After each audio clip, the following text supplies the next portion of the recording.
I had always been a hard worker, providing for my family and saving for the future. My wife had passed away a few years ago, and my son, John, had been distant ever since. I tried to reach out to him, but he just pushed me away. I had been saving for years, and finally, I had amassed a small fortune. $180,000 was a lot of money, and I was proud of myself for being so responsible. I had always planned to use it to help John get back on his feet, but he never seemed interested. But little did I know, my son had been watching my every move, waiting for the perfect moment to strike. He had been in a tough spot financially, and he saw my savings as the solution to all his problems. And then, one day, he made his move. He stormed into my house, his face red with anger, and demanded that I give him $50,000. I was taken aback, and I tried to reason with him, but he wouldn't listen. I told him that I couldn't just give him that kind of money, that I had worked hard for it and it was my retirement fund. But he just laughed and said that I was being selfish, that I only cared about myself. I was hurt and angry, but I tried to stay calm. I told him that I would consider helping him, but that he needed to get his life together first. He needed to get a job and start taking care of himself before I could even think about giving him any money. But he just got angrier and angrier, and eventually, he stormed out of the house. I was left feeling shaken and unsure of what to do. I didn't know how to reach my son, how to make him understand that I was only trying to help. As the days went by, I couldn't shake the feeling that something was off. John had never been so aggressive before, and I couldn't help but wonder if something was driving him to act this way. And then, one night, I received a mysterious phone call. It was a woman's voice, and she told me that John was in deep trouble. She said that he had gotten himself into a bad situation, and that he needed my help to get out. I was confused and worried, but I knew I had to do something. I asked her to explain, but she just hung up. I was left feeling frustrated and scared, wondering what was going on and how I could help my son. As I sat there, trying to make sense of it all, I couldn't help but think about the $180,000 I had saved. Was it the key to helping John, or would it only make things worse? I didn't know, but I was determined to find out. I tried to shake off the feeling of unease, but it lingered, making it hard for me to sleep that night. I kept thinking about the mysterious phone call and what the woman had said. Who was she? And what kind of trouble was John in? The next day, I decided to try and reach out to John again.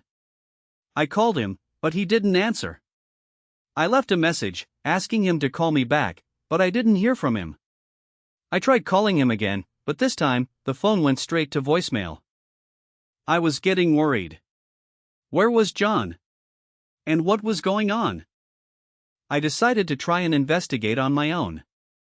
I started by asking around, seeing if anyone had seen or heard from John. But no one seemed to know anything. I was at a loss. I didn't know what to do or where to turn. And then, I remembered the mysterious phone call. I decided to try and track down the woman who had called me. I started by checking my phone records, but the number was blocked. I tried calling the number back, but it was a dead end. I was getting frustrated. I felt like I was hitting a brick wall at every turn. And then, I remembered something. The woman had mentioned that John was in deep trouble. She had said that he needed my help to get out. I started to think about what that could mean. Was John in some kind of danger? Was he in debt to someone? I decided to try and dig deeper. I started by checking John's bank records, but everything seemed normal. He had a steady income, and his bills were all paid up. But then, I saw something that caught my eye. A large withdrawal had been made from his account, and it looked like it had been made recently. I felt a chill run down my spine. What was going on? I decided to try and follow the money trail. I started by tracing the withdrawal, but it led to a dead end. The money had been transferred to a shell account, and from there, it had been laundered. I was getting closer, but I still didn't have any answers. And then, I received another mysterious phone call. This time, it was a man's voice. He told me that John was in deeper trouble than I could ever imagine. He said that John had gotten himself mixed up with some bad people, and that he needed my help to get out. I was terrified. What had John gotten himself into? The man on the phone told me that he would meet me at a coffee shop downtown if I wanted to know more. I agreed, and we set a time. As I waited for the meeting, I couldn't help but think about the $180,000 I had saved. Was it the key to helping John, or would it only make things worse? I didn't know, but I was determined to find out. The meeting with the mysterious man was set for 2 p.m. I arrived early, my heart racing with anticipation. As I sat down at a table, I saw a man walk in. He was tall and thin, with a scar above his left eyebrow. He walked over to me and sat down. "You're John's father," he said. I nodded. "What do you know about my son?" The man leaned in close. "I know that he's in deep trouble," he said.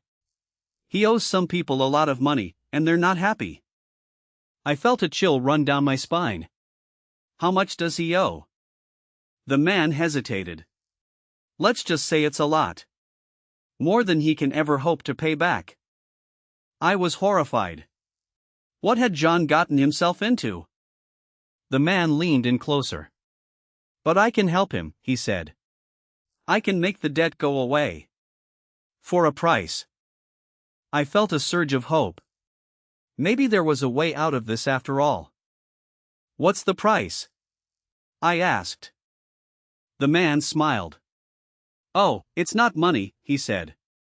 "At least, not directly. But I think you'll find it's a price you're willing to pay." I was intrigued.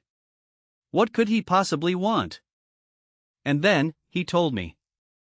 I was taken aback by the man's words.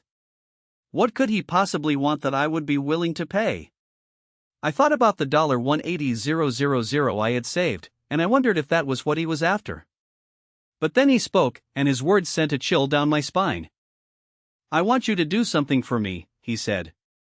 "Something that will help John, but also help me." I was skeptical, but I wanted to know more. "What is it?" I asked.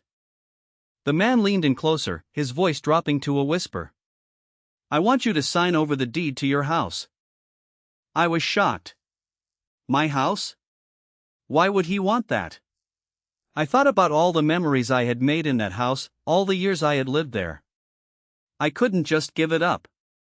"Why do you want the deed to my house?" I asked. The man smiled.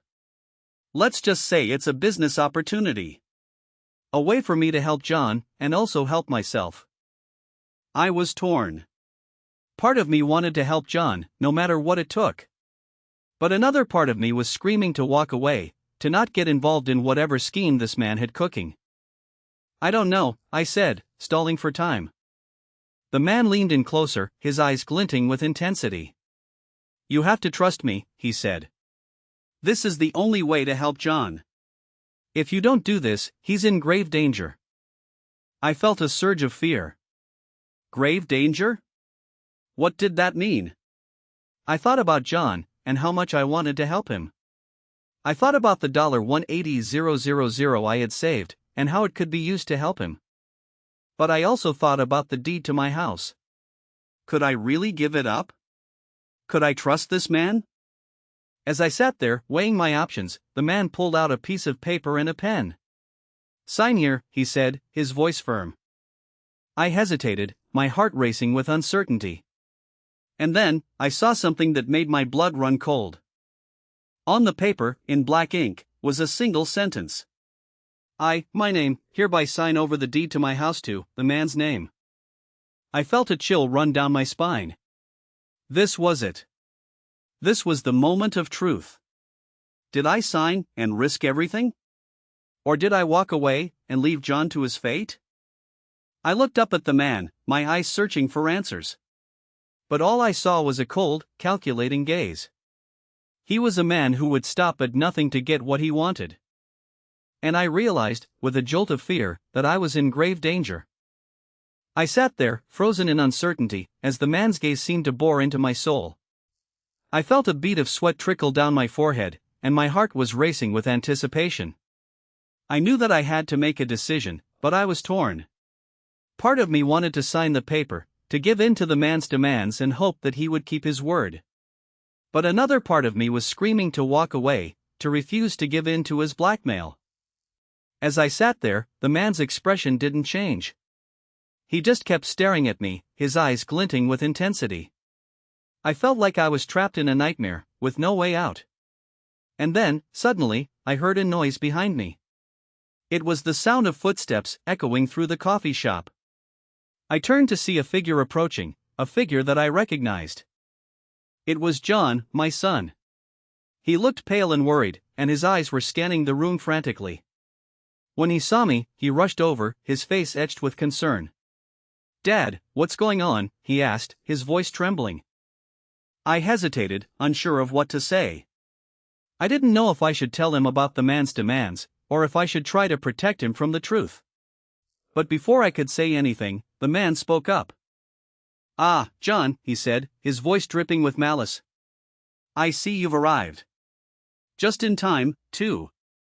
Your father was just about to sign over the deed to his house." John's eyes widened in shock, and he turned to me. "Dad, what's going on?" he repeated. I sighed, feeling a sense of resignation wash over me. "It's a long story, John," I said.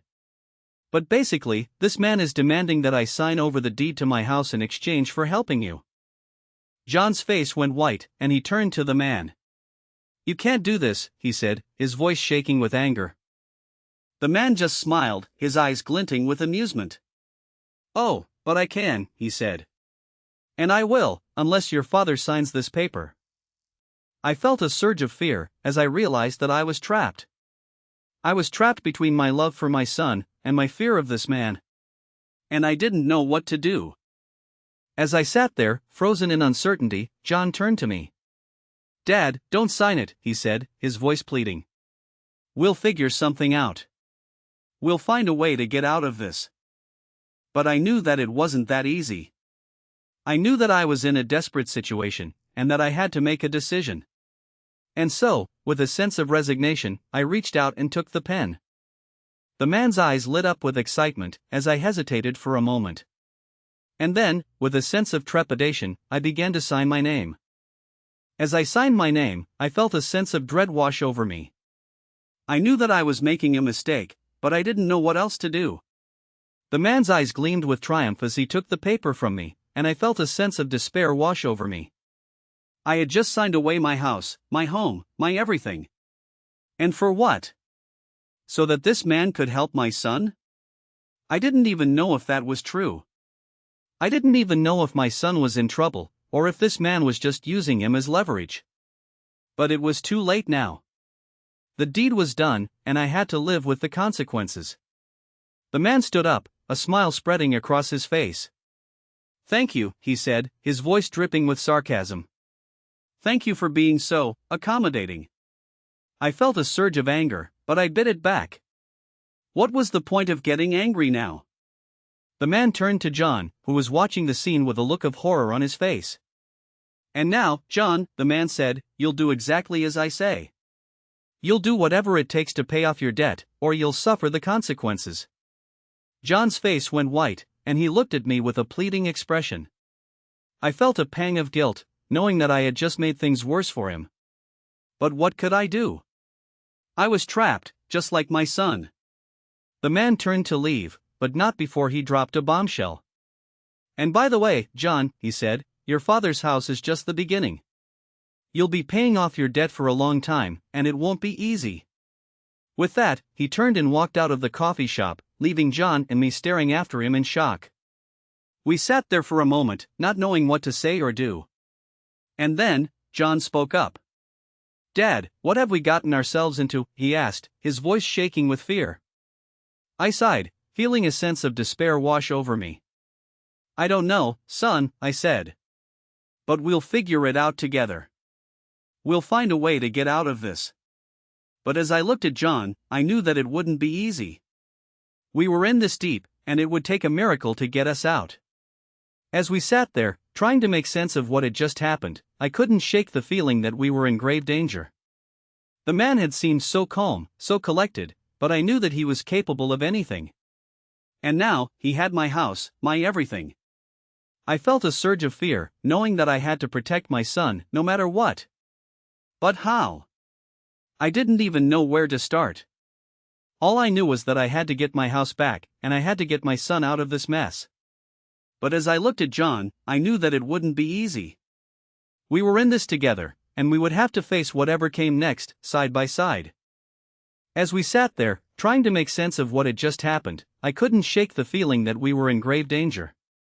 The man had seemed so calm, so collected, but I knew that he was capable of anything. And now, he had my house, my everything. I felt a surge of fear, knowing that I had to protect my son, no matter what. But how? I didn't even know where to start. All I knew was that I had to get my house back, and I had to get my son out of this mess.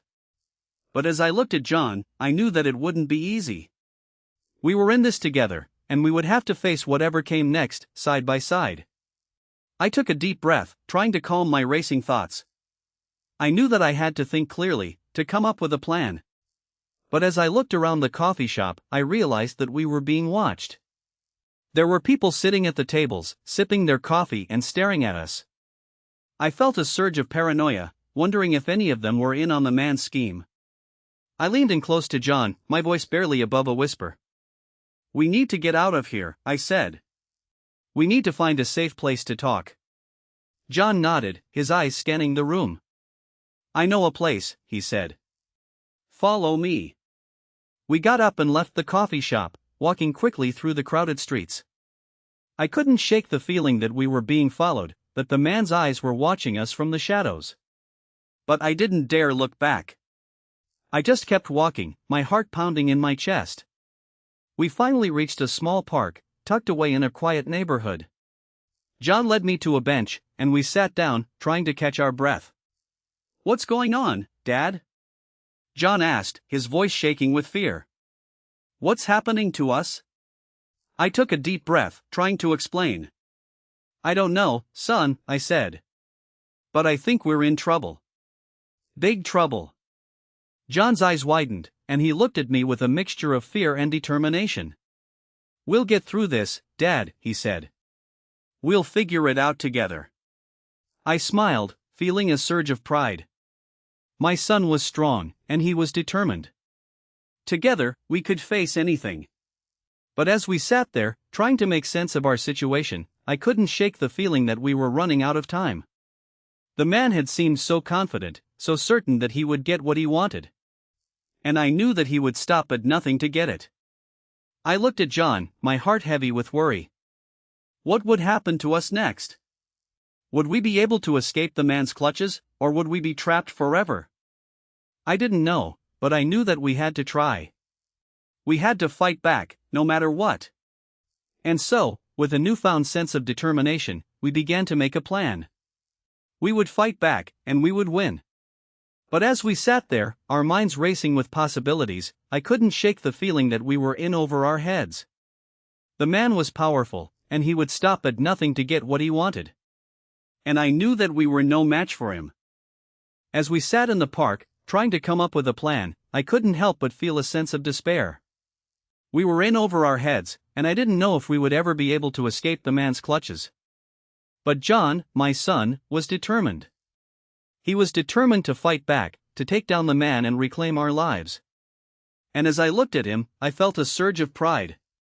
My son was strong, and he was brave. Together, we could face anything. We spent the rest of the day gathering information, trying to learn more about the man and his operation. We talked to people, trying to find out if anyone else had been affected by his schemes. And as the sun began to set, we finally had a plan. We would go to the authorities, tell them everything we knew, and hope that they would be able to help us. It wasn't a foolproof plan, but it was the best we had. And so, with a sense of determination, we set out to put our plan into action. We went to the police station, told them everything we knew, and waited anxiously for their response. And as we waited, I couldn't help but feel a sense of hope. Maybe, just maybe, we would be able to get our lives back. Maybe we would be able to take down the man and reclaim our freedom. The police listened to our story, their faces growing more and more serious as we spoke. And when we finished, they nodded, their eyes filled with determination. "We'll do everything we can to help you," one of them said. "We'll take down the man and his operation, and we'll make sure that you and your son are safe." I felt a surge of relief, a sense of hope that I hadn't felt in weeks. Maybe, just maybe, we would be okay. The police worked tirelessly, gathering evidence and building a case against the man. And as they worked, I couldn't help but feel a sense of satisfaction. The man had thought he was above the law, that he could do whatever he wanted and get away with it. But he was wrong. He was very wrong. Finally, the day of the man's trial arrived. John and I sat in the courtroom, our hearts racing with anticipation. The man was calm, confident, but I could see the fear in his eyes. He knew that he was in trouble, that he was going down. The trial was quick, the verdict clear. The man was guilty, and he would be going to prison for a long, long time. As the judge banged his gavel, I felt a sense of satisfaction, a sense of justice. The man had gotten what he deserved, and John and I were finally free. We left the courtroom, our arms around each other, our hearts full of joy. We had done it, we had taken down the man and reclaimed our lives. And as we walked out into the bright sunlight, I couldn't help but feel a sense of hope. We would rebuild our lives, we would start anew. And we would never again be victims of the man's schemes. The man's operation was dismantled, his assets seized, and his associates arrested. John and I were finally able to live our lives without fear, without looking over our shoulders. We were finally free. And as we walked away from the courtroom, I knew that we would never forget the lessons we had learned. We would never forget the man and the evil he had brought into our lives. But we would also never forget the strength we had found, the resilience we had developed. We would never forget the power of the human spirit and the ability to overcome even the greatest challenges.